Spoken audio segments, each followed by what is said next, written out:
The Allen Lund Company thanks all the hard-working drivers who are moving goods across the country. We can't do it without you.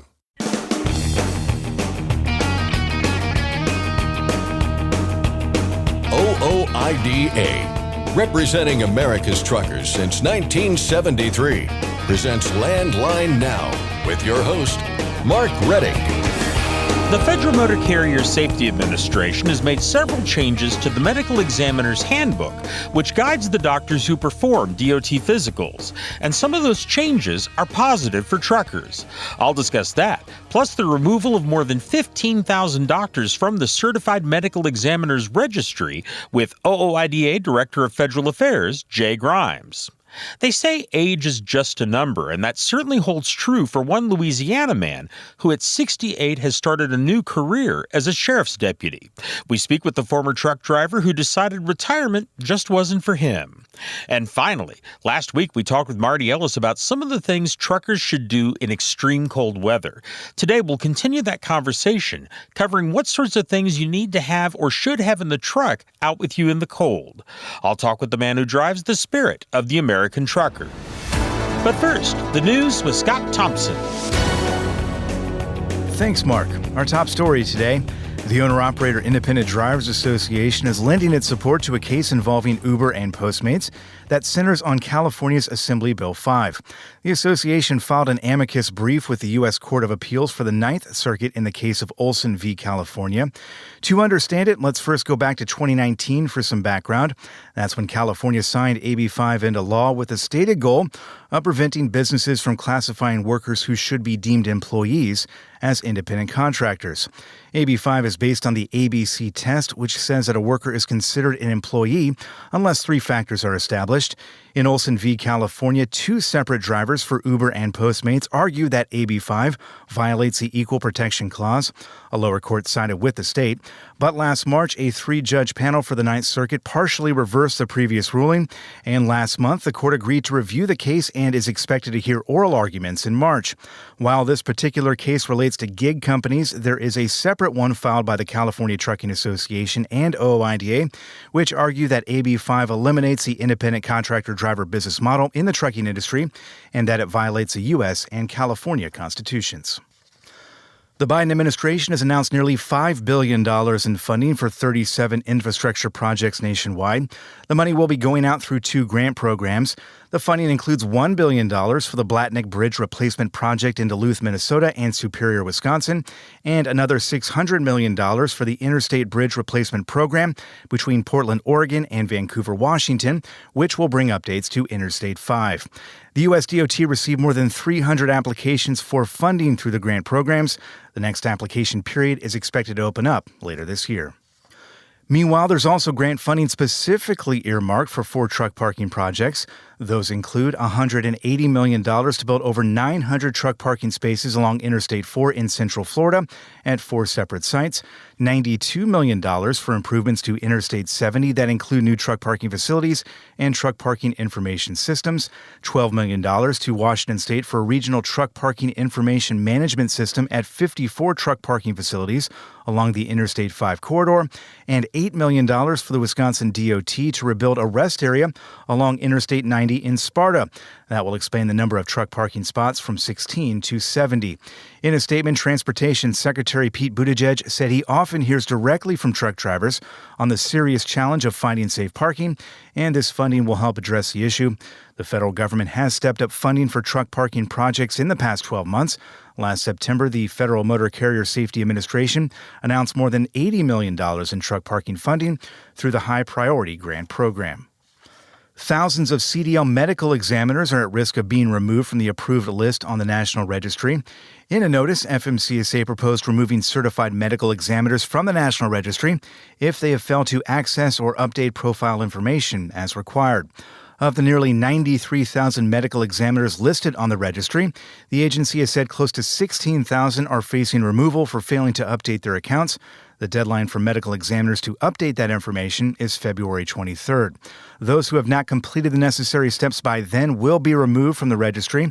Jay Grimes, OIDA Director of Federal Affairs, says the new developments raise some concerns. Yeah, I think it does raise the question on if you're removing a good chunk of all the registered medical examiners. Is that going to make it difficult for drivers, especially if they're based in rural areas, to find a registered medical examiner that's easy to get to and isn't going to take a whole day's drive to make the appointment? Grimes said the change raises another question or concern as well. This is a similar problem we've heard from the drivers as well in terms of their registration and some of the information that they have to log into, whether it's the FMCSA, Drug and Alcohol Clearinghouse, some other FMCSA portals, is how many logins do you have to have? FMCSA also made some other recent changes to the Medical Examiner's Handbook that we've reported on before. Stick around for more details on that when Jay returns for a conversation with host Mark Rettig. And for a list of the medical examiners facing removal, check out our story on landline.media. New York City's looming congestion pricing plan is facing another federal lawsuit. That's 5 if you're keeping count. The latest lawsuit was filed in a federal district court by dozens of New York City residents, business owners, and city council members. Similar to the other lawsuits, the latest class action lawsuit claims that the defendants, which include federal, state, and local transportation agencies, illegally expedited the environmental review process that is required by federal law. The plaintiffs claim the pricing plan could cause increased illnesses for residents of nearby neighborhoods and lead to overcrowding during mass transit commutes. New York City officials late last year announced plans for congestion tolling for vehicles entering the central business district below 60th Street. For heavy trucks, the fee would be as high as $36. For passenger vehicles, as high as $15. New York City officials expect the program to generate $1 billion in revenue each year, money that would go toward road improvements. Volvo has pulled back the curtain on its revamped VNL tractor. Company officials are calling the first overhaul of the VNL since 2017 a quantum leap forward. Volvo says the new VNL is based on an all-new platform for all upcoming technologies, including battery electric, fuel cell, and internal combustion engines running on renewable fuels, including hydrogen. Optimized aerodynamics and new technologies have improved fuel efficiency by up to 10%. Volvo says sales of the new tractor will begin in the coming months with production at the Volvo Trucks New River Valley plant in Dublin, Virginia. And finally, a story about some parrots in the United Kingdom known for their foul-mouthed ways. Back in 2020, the Lincolnshire Wildlife Park welcomed in 5 African gray parrots from different owners who had obviously been teaching a variety of curse words to the birds. They were joined recently by 3 more potty-mouthed parrots, making for a total of 8 who spent their time expanding their vocabularies, teaching each other even more profanities. The chief executive of the park told CNN these aren't just normal swear words, but proper expletives, as he put it. To prevent a swear word spread, the 8 birds have been living apart from the rest of the zoo's flock, but that's changing. The zoo is now trying to integrate the flock creatures in with 92 non-swearing parrots, hoping the naughty ones will learn some new sounds from the rest of the flock instead of the other way around. The park said they could end up with 100 swearing parrots, but only time will tell. The zoo does have signs posted warning visitors about the potential for foul language, but officials say, perhaps unsurprisingly, that the swearing parrots are pretty popular with the public. In fact, one official said they hear a lot more customers swearing at parrots than the other way around. That's Landline Now News for today. I'm Scott Thompson. Thanks, Scott. Next, I'll discuss the Federal Motor Carrier Safety Administration's proposed changes to DOT physicals with OOIDA Director of Federal Affairs, Jay Grimes. Ashley Blackford talks with a former truck driver who started a new career as a sheriff's deputy. And I'll discuss what to have in your truck in extremely cold weather with Marty Ellis, who drives the Spirit of the American trucker. We'll be back in just a moment with more news and information. Please stay with us. I'm Mark Rettig, and this is Landline Now. Thanks for listening. Be sure to like and subscribe.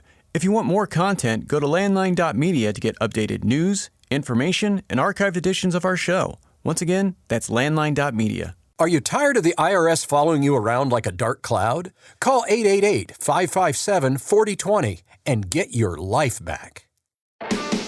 Control your toll costs and eliminate tolling headaches with Prepass Tolls. Prepass Tolls means toll volume discounts. Just one invoice for all tolls and fewer violations. Call 877-878-5970 or go to prepass.com. Ready to make more money? Use a better load board. For a limited time, get 50% off TruckStop Load Board Pro.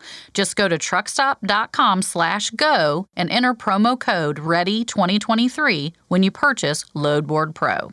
It's tested and proven. Burn 2.1% less fuel when you balance all wheel ends with Centromatic. Call 800-523-8473 to get the OOIDA discount.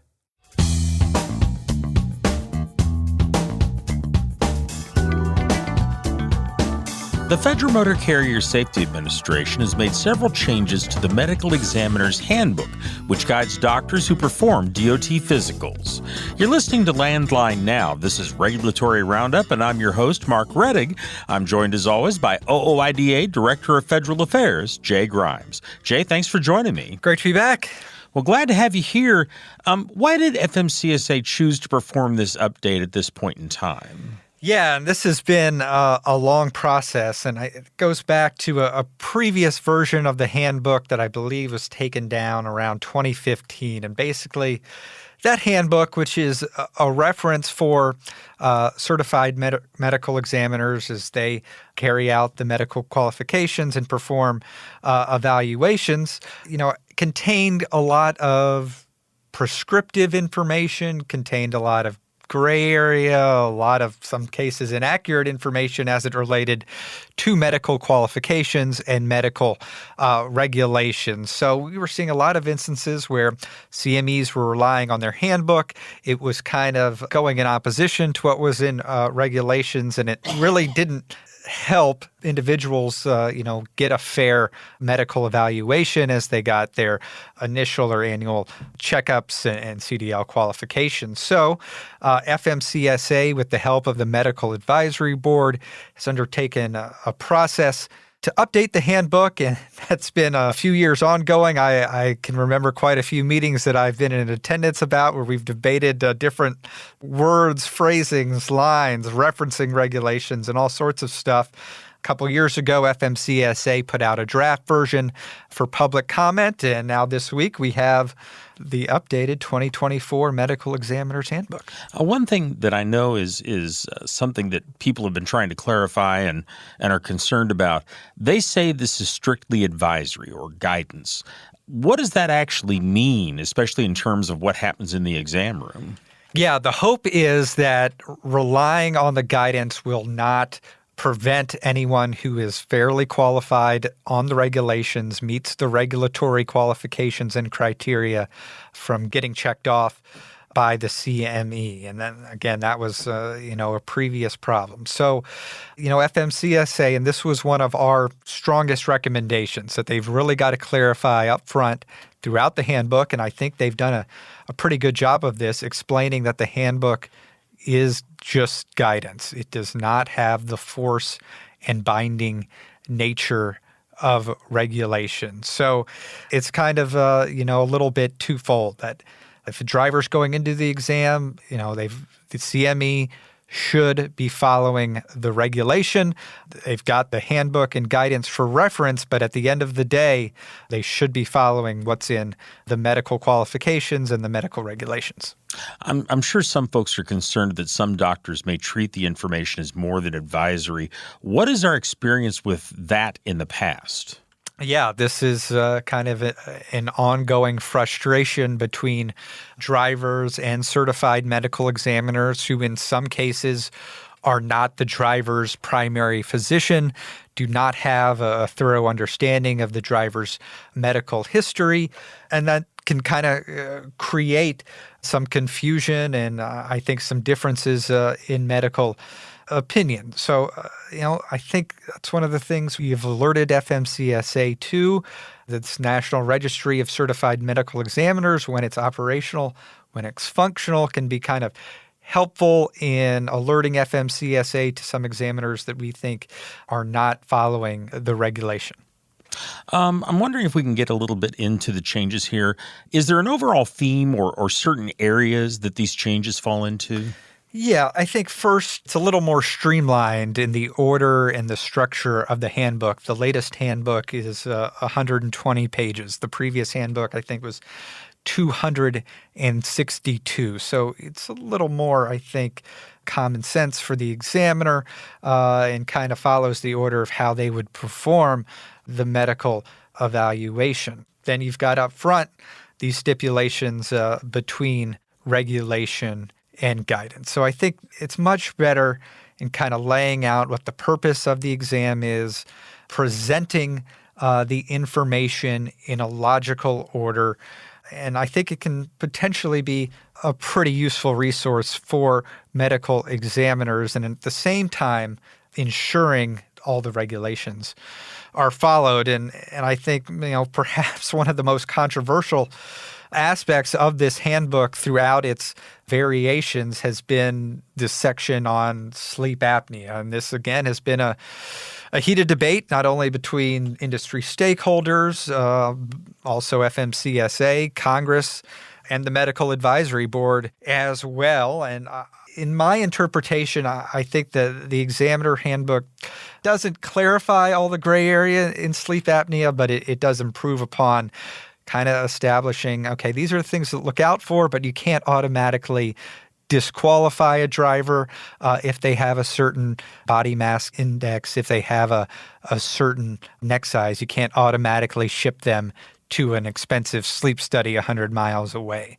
So I think there's some improvements there. I think it does present some recommendations from the Medical Advisory Board that I think kind of go above and beyond the lack of regulation. And right now, there are still no regulations relating to mandatory sleep apnea testing from FMCSA. And that was another change that we requested. And I think in the notice that they said, because this is not regulation, it does not qualify under the legislation that was enacted a few years ago, that any rulemaking related to sleep apnea has to go through the public comment process, although the handbook did do that. But so I don't think it's tied up nice and neat on the sleep apnea issue, but I think it does make some improvements, and do want to clarify there remains no regulation related to sleep apnea testing and criteria at this point.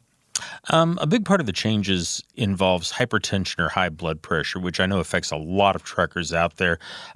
Before we get into the new handbook, I'm wondering if you can go over a little bit, what are the rules that are in place previous to this new handbook, say regarding hypertension or high blood pressure? Yeah, so hypertension, you've kind of got three stages. Stage 1 hypertension corresponds to a blood pressure of 140 and 159 and 90 and 99. And a driver in this condition certified for 1 year. Stage 2 hypertension, systolic blood pressure 160, 179, diastolic 100, 109. Driver may be given a one-time certification of 3 months to initiate or adjust their drug therapy to reduce their blood pressure to less than or equal to 140 over 90. Stage 3, blood pressure of 180 or greater, and then diastolic 110 or greater. And this stage 3, a driver should not be qualified even for a short period until the blood pressure is reduced to that 140 over 90 or less. So some recommendations there on blood pressure. According to the final rule, elevated blood pressure discovered by the medical examiner should be confirmed by at least 2 subsequent measurements, and FMCSA recommends annual certification be used if the medical examiner is unaware of the severity of hypertension prior to the driver beginning treatment. What about people who get nervous going in to see the doctor or have an isolated high blood pressure reading as a result of that or something else? Will that one reading potentially disqualify them? It should not, and this was, again, one of the major recommendations that we put out there, is having the ability to get a second opinion.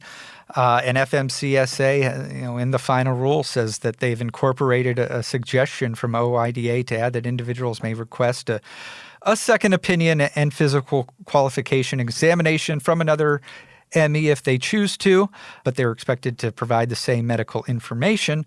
So I think you can have another chance at the test, or if you want to completely something else, have a different second opinion from another examiner. That is also the case now. So that was another change that we push for, is having the ability to get a second opinion if you have some questions about that first exam. Another area that will affect some truckers, although likely a much smaller number, is people who have lost a limb.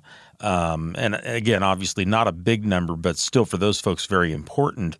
What is the guidance in the new Medical Examiner's Handbook regarding those folks? Yeah, under the revised criteria, all drivers with the loss of a foot, leg, or arm are required to have skill performance evaluation certificate, even if an individual has a prosthetic that replaces the lost limb. The new criteria also specifies that in order to be deemed to have a lost hand, a driver must have lost all 5 fingers. So some changes there, and there's some other technical changes throughout the handbook. FMCSA has published the full handbook online now. If you're interested in finding out more, you've got the opportunity. It's no longer a draft. We have a final updated version. Now, at the same time all this is going on, as if that weren't enough, FMCSA is looking at removing some doctors from the medical examiner registry. Why are they doing this, Jay? What's their reasoning here? Yeah, the reason is that there's 15,000 medical examiners that have failed to or not updated their information through login.gov on the National Certified Medical Examiner registry. So FMCSA wants to ensure that every medical examiner on the registry is qualified, up to date, has their information on there.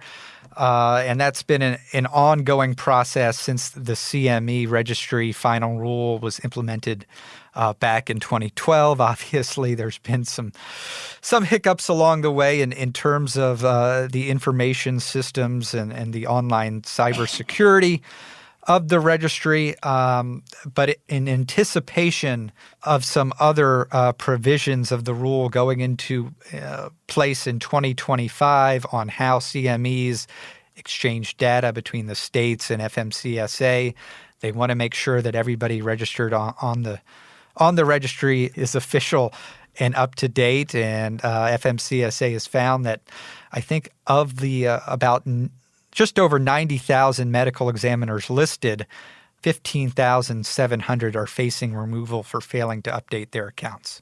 I know for a while there was concern about there being enough medical examiners available, and I haven't heard that lately, but it was a problem some time back. Does this potentially put us right back into that situation?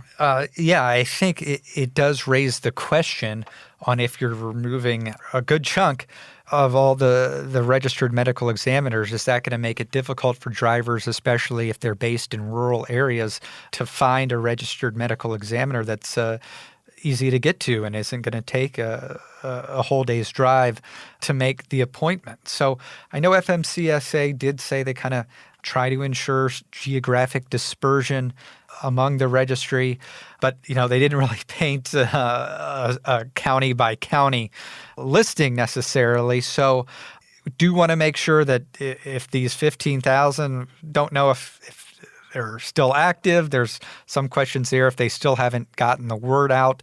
There is going to be a 30-day time period for these 15,000 medical examiners to create a login.gov account using the same email address as their National Registry account, or to sign into the National Registry with an existing login.gov account using the same email address. So I think it's going to be critical for FMCSA to continue their outreach and education to the CMEs to make sure all the information is aligned, updated, and this is a similar problem we've heard from the drivers as well in terms of their registration and some of the information that they have to log into, whether it's the FMCSA Drug and Alcohol Clearinghouse, some other FMCSA portals, is how many logins do you have to have?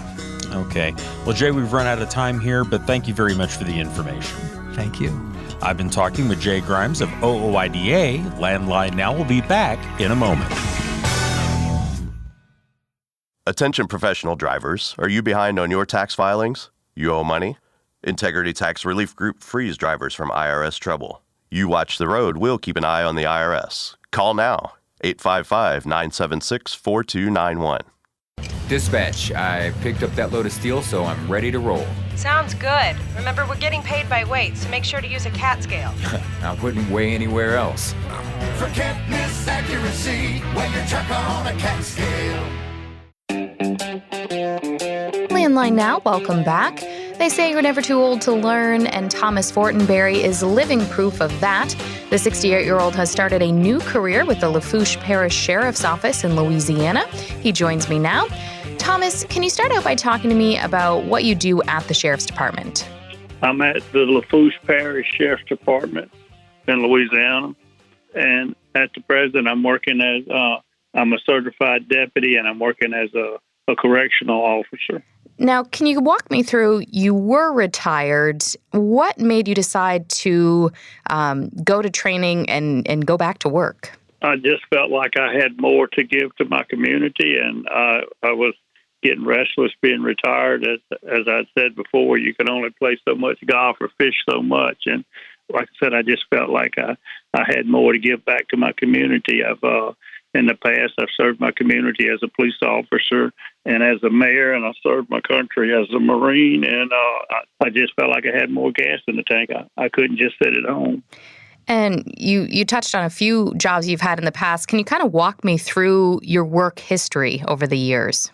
Basically, it comes down to, 3 or 4 jobs. When I got out of the Marine Corps, I started driving a truck, and in 1993, I bought my own truck. In 2000, I sold my trucking company of 103 trucks and 165 trailers. And I've always wanted to be a police officer, but at the pay that they were offering at the time, I couldn't support my wife and my 2 children until after I sold my trucking company.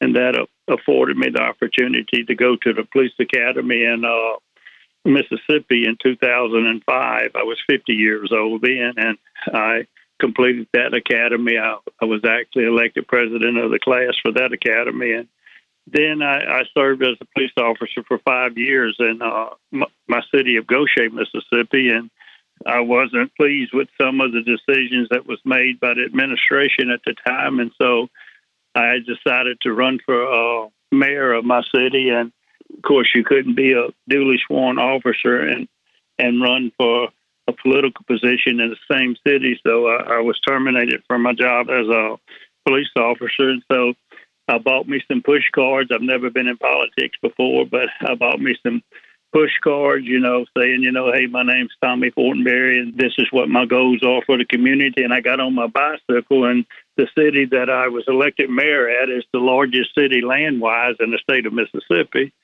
So I got on my bicycle with my push cards every morning. I would start at 7 in the morning and work till it got dark. And I rode my bicycle to every house in the city and give them a push card and ask them to vote for me. And I won the election 91% to 9%, I think is what it was. Then from that point, I bought my own truck once again, and me and my wife, we leased it to Landstar, and me and my wife was just going to travel across the country, and I done that. At the time, I was thinking about just retiring, and even I said then, no, there's more than I wanted. There's more that I want to do. And my wife was recovering from cancer, and we thought that she was doing better and she'd be able to spend some time with me. But as it turned out, it was too early of a push for that, so I sold that truck and trailer and retired. Then I went to work for a company called 160 Driving Academy, which is the largest truck driving academy in the country. And I went to work as a lead instructor in Birmingham, Alabama for them. And after a year, I had 106 students with 104 first-time passing rate. And so they moved me to regional manager. And that's what I was doing up until the time I just always had a love. I had a love for 2 things. And as far as job-wise, I have a love for my country, obviously, as serving as a Marine. But I had a love for police officers, and I've always had a love for trucks.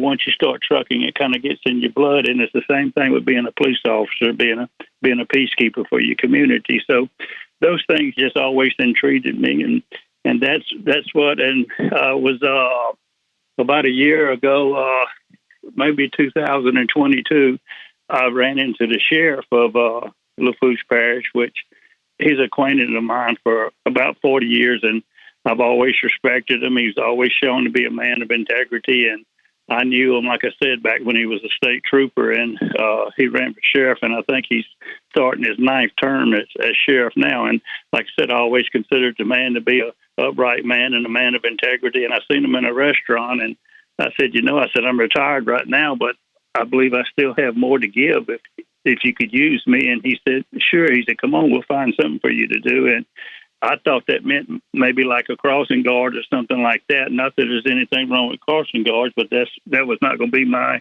goal. And so I entered the police academy at the age of 68, and I competed against young men and women that was young enough to be my grandchildren. And in fact, they called me Pawpaw.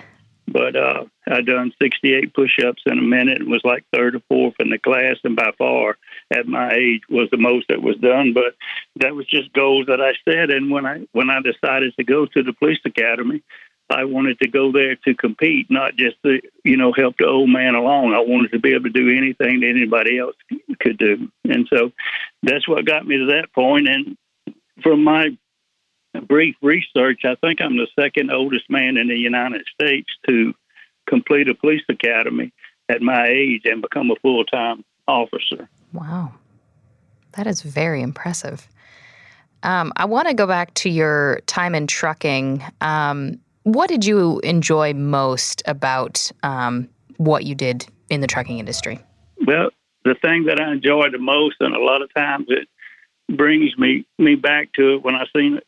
Sometimes when I'm driving down the road, I see a truck and I still miss it, and I miss the freedom of just driving, and I just like the big rigs, like shifting the gears, like just being out on the road. And back in the 70s and stuff, it was probably a little different than it is now, but there was a lot of camaraderie out there, and I just enjoy trucking. It's almost like diesel gets into your bloodstream. How do you think your time in trucking helped all your future endeavors? Well, my time in trucking is what afforded me the opportunity to put both of my children through college. I was raised very poor. In fact, I never lived in a house with running water and electricity until I went into the Marine Corps. So I was raised very poor. And when I got out of the Marines and I got married, I come down to Louisiana and met one of these Cajun girls and drank some of that bayou water and hadn't been able to leave. But I didn't want my children I wanted them to have a better life than what I had. And I worked hard. When we first started with the first truck, you didn't have the computers and stuff like you have now. And I drove all night and stayed up all all day, looking at load boards at truck stops trying to get another load. And my wife was doing the same thing from home, And so it was, anything that's worth anything, it takes hard work and determination and a goal. And my goal, that's what drove me, was to provide for my family. And trucking afforded me that opportunity. As I said earlier, I never could have got into police work had I not worked hard and built that trucking company and sold it. And I've worked hard, but all through my life, God has blessed me tremendously. And I'm just so thankful He doesn't give me what I deserve, but He has blessed me tremendously through my life, financially and otherwise. Now that you're at the Sheriff's Department, what are some of the things that you're getting to do? Well, what I would love to do, and what I see my goal at the Sheriff's Department, I love to minister to the inmates. They owe a debt to the state of Louisiana. They owe a debt to society. They don't owe a debt to me. And you've got a lot of hurting people, and that's serving time in the institution there, and it's a great opportunity to share the gospel with them. I see many of them give their life to the Lord. I see them. Any prison system should be about rehabilitation, and you can do whatever you want, but if you don't give them a reason to change the way that they're doing, they're going to end up doing the same thing. That's why you have repeat offenders, and this is just my belief. I believe if you could show them that they could build a relationship with the Lord, that they won't have to continue living the life that they're living. I mean, I sit at my desk a lot, and I see wives and mothers and grandmothers come in with their hand shaking, handing me $20 to put on their account, for them to buy commissary and stuff like that. And it breaks my heart. And what I've learned to understand is whenever they're sentenced to prison for a certain amount of time, that they're not the only ones that's sentenced. Their family is sentenced. I mean, it just breaks my heart to see that. And then you see them and you think, man, you can do better than this. Let me help you. Let me show you a way. You don't have to live a life like this. And that's what drives me. That's what brought me back to the police force is to be able to minister to the inmates and to the citizens on the street as well. When I was a cop in Mississippi, I probably wrote more tickets than anybody, but you could pass by one time, I'm writing a ticket, and you can come back by, and me and that same person's kneeling down behind his car or behind the cruiser, and I'm praying for him. And that's, to me, that's what it's about, spreading the gospel. How has your family reacted to, all that you've done and wanting to, come out of retirement? I don't think anything that I do surprise them because I just don't want to quit. I have a never quit attitude. And I was glad to get back into police work, and the local TV done a little thing on it. And it's not for me. My time for that is come and gone, but it's for my children. And my oldest grandson is 21, and he just says, Papa's an old lion, he just don't quit, So I don't think it surprises him what I do. What advice do you have for other people that may be in a similar stage of life as you, that have retired, but they kind of feel similar? They don't, like you've said, they feel like there's more gas in the tank. They want to keep doing something else. What advice would you have for them? Simple. Do it. Just do it. When I decided to go back to the police department, I went to a CrossFit gym in LaRose, Louisiana, called Brackish CrossFit, and I worked hard. I worked hard to get myself back into shape. But like I said, if you want to do it, or either sit on the sofa. It's just a choice. And if you have more to give, I believe, and I know this is going to sound strange, but the graveyard is full of good knowledge. And so while I'm here, I want to give everything that I can to help somebody. I want to empty my tank. And, my oldest son, he's a tax attorney in Austin, Texas. He asked me, what are you going to do for retirement? I said, I'm on a retirement plan. I said, it's called a drop retirement. He said, what is that? I said, I'm going to work until I drop. I mean, that's just the way that I am. I don't see retirement. Someone asked me at the sheriff's department how much longer I was going to work, and I've got a goal set to work till I'm 75, and that goal is set just to see what I'm going to do after I turn 75. And where do you see yourself, say, in the next 5 to 10 years? Probably working for the sheriff's department. Every day I average 200 push-ups a day, 6,000 push-ups a month, and I run and I walk and I do things like that. We was having a birthday party for my mother-in-law. She turned 86, and there was a man come from niece of mine from Mississippi come over for the party, and they brought her father-in-law with her, and they set him down right next to me. They had to help him up the 3 steps to the landing to get into my house, and they set him down next to me, and I was talking with him, and this was one of the driving points that put me back to get myself back in physical shape. And I was talking with him when he had to get up and go to the bathroom. They had to help him up, go help him in the bathroom, help him up, and help him come back. And I asked him, I said, Mr. George, I said, how old are you?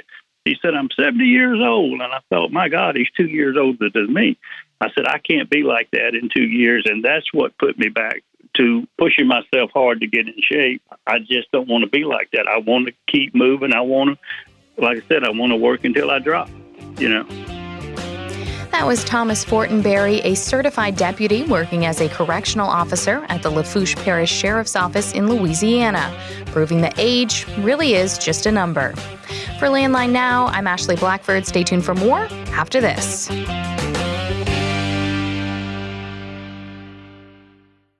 Stock up on Howe's Diesel Treat, the nation's most trusted anti-gel. And to be safe from the harshest winter conditions, make sure you have Howe's Diesel Lifeline on hand, the fastest-acting gelling rescue product. Available nationwide, Howe's products are designed to keep you rolling through the toughest conditions. Visit Howe'sProducts.com. Since you started, what you've loved about trucking is the freedom. Heading out on your favorite route, a good driving song, and thinking about truck insurance. Well, maybe not that last one. That's why we're here. At OOIDA, we have a full range of truck insurance products, expert advice, and great customer service, helping you get the right coverage for your operation. Go to OOIDA.com because your job is to drive. Our job is to help with everything else. Landline Now, welcome back. Every week we check in with Marty Ellis, who drives OOIDA's tour truck, the Spirit of the American Trucker. Last week, we talked with Marty about cold weather, specifically how to drive in extreme winter weather, when not to drive and simply pull over, and what you need to do to keep your truck operating.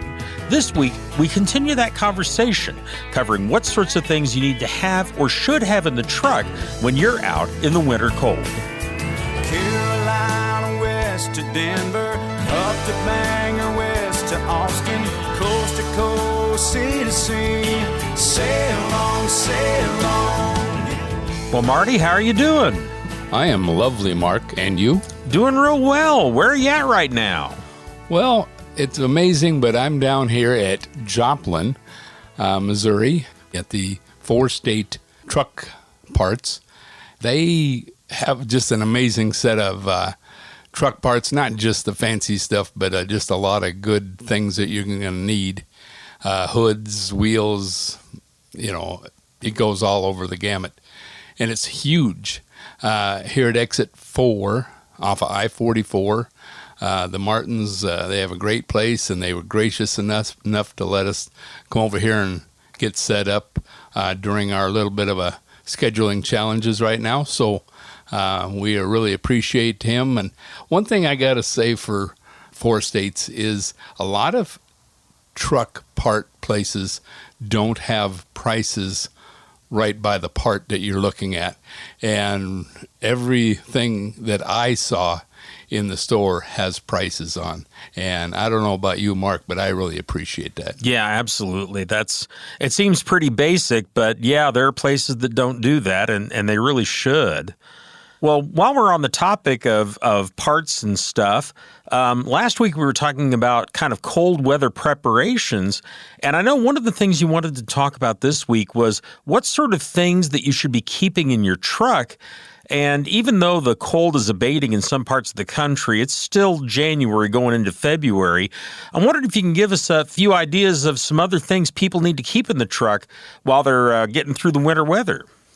Absolutely. I've always carried some sort of 911 meltdown, so in case things do gel up to the point where regular additive won't work, most products like the meltdown or the 911, and I know there's other companies out there that are putting them out there, but it does wonders.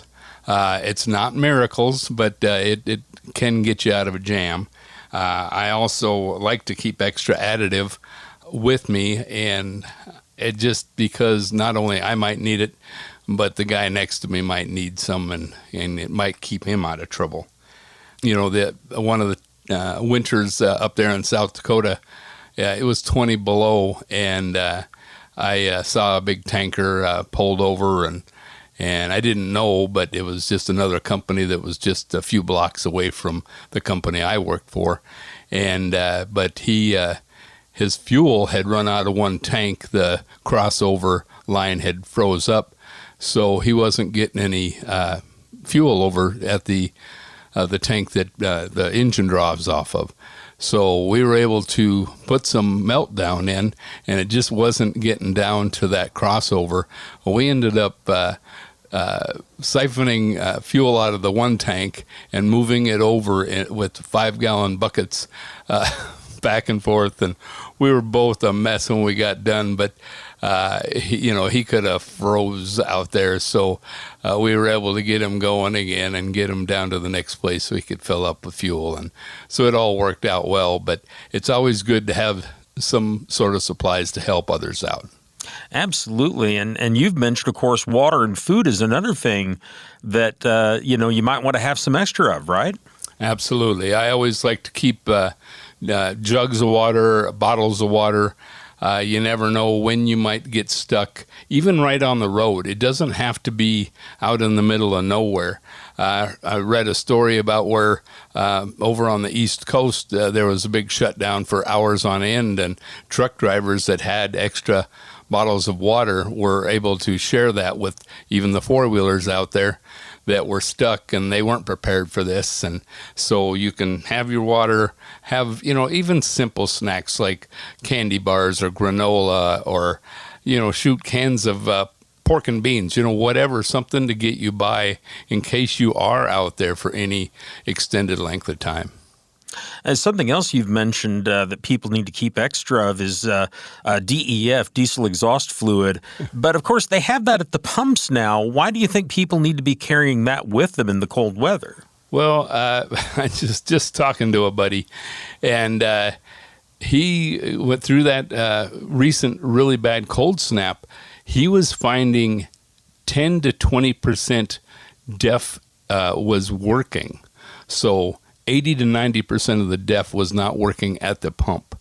So if you were planning on getting DEF there at your stop, you might be out of luck. And of course, when that happens, people go in and buy the boxes right away. And of course, when I was out trucking regular, I would keep a box in the truck itself to keep it warm. And the same thing with oil in it. I like to keep it inside during those super cold times to keep it warm and flowing. Yep, absolutely. And you've also mentioned, of all things, cat litter. Now, how is that helpful in cold weather? Well, if it gets icy out there and you're in a situation where you need a little bit of traction, cat litter really does the job. You don't get the fancy stuff. You get the good old cheap stuff that, it's basically a couple bucks a bag. And that will give you a lot of times, give you enough traction to get yourself out of trouble. I've used it quite often. Actually, I have some, basically I'm looking at it right here, just in case, it some of the time it just takes that little bit. I'll be danged. You learn something new every day. Anything else people need to be keeping with them in this cold weather, Marty? I always say, hey, CB radios are still great for these times that you need to communicate and there's nobody to call. And of course, I tell people all the time, watch your fuel, how much fuel you have in your truck. Don't let it get way down. I've made that mistake before, and the less fuel in there, the faster it can gel up. So keep your tanks full when possible and try not to get yourself in a position where you're only putting 25 gallons in at a time, just to try to keep the weight down, because you can be sorry for it, and it's going to end up costing a lot more than cutting that load a little bit if you had to. Yeah. Now, you had also mentioned something last week about trailer brakes. What's your advice there? Yeah, when you can, don't set your trailer brakes. I was getting off the road one time, and it was so icy when I stopped on the on-ramp because there was no place else around that it just wanted to keep sliding. So I ended up having to set the trailer brakes, and it did hold. But then the next morning, it's dark out and your brain isn't thinking a whole lot, and you just take off. And, when you're in a parking lot, you can kind of snake that trailer around to see if the tires are moving. But when you're on a ramp, you can't do that. And I drug a set of tires, and the other day I saw quite a few trailers that had done the same thing. Oh, boy, that's a real problem there. Absolutely. It costs a lot of time and money. Okay. Well, anything else or any other advice you want to give folks about cold weather, Marty? Yeah, just guys, just be careful, go prepared, and be kind to one another, and give that guy next to you a break. Brothers of the highway, children of the wind. Once again, that was Marty Ellis, who drives OOIDA's tour truck, The Spirit of the American Trucker. You can find Marty's next stop on our show and every day at our website, landlinenow.com. That includes truck stops, truck shows, and other special events across the country. Again, that's at landlinenow.com. You can also find the Spirit's complete schedule at the OOIDA website, ooida.com. Just go to the main menu and look for OOIDA on tour. I'm Mark Reddick, and this is Landline Now.